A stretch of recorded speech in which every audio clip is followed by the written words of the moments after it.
është një marrëveshje. Vetë kryeministri i Kosovës Albin Kurti është drejtuar gjykatës kushtetuese për të kërkuar masë të përkohshme mbi dekretin e presidentës Vjosa Osmani, që është përndau legislaturën e 10. Mbi këtë kërkesë, që u dorëzua përmes emailit të shtunën me 7 mars, sot gjykata kushtetuese vendosi masë të përkohshme.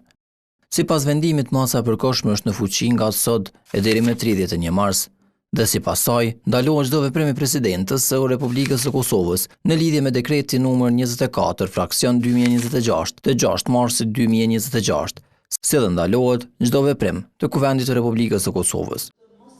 Por siç ka mësuar televizioni Dugargjini, ky në fakt është një rast tjetër, meqense sot shefja e deputetëve të vetëvendosjes e dorëzoi një rast në emër të 30 deputetëve, pikërisht me dekretin e presidentës dhe mbi kërkesa të njëjta se ai është jo kushtetues.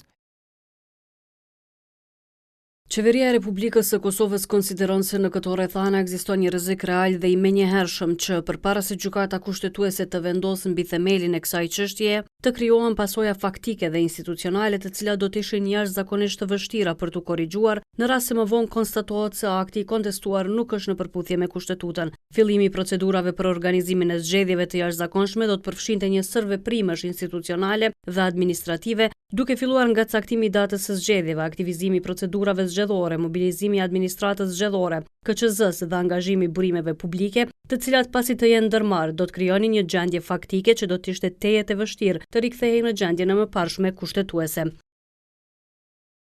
E gjykata në vendimin e saj rithekson rëndësinë e ndalimit të çdo veprimi ose vendimit të mëtejmë nga institucionet përkatëse, të afektuara nga akti i kontestuar.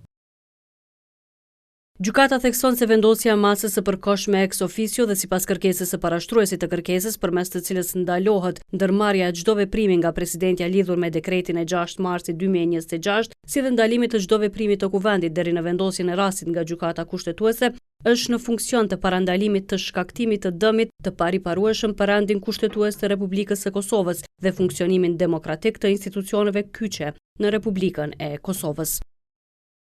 Sipas vendimit, gjykatësi Radomir Llaban ka kërkuar të përjashtohet nga çështja, por kjo i është refuzuar.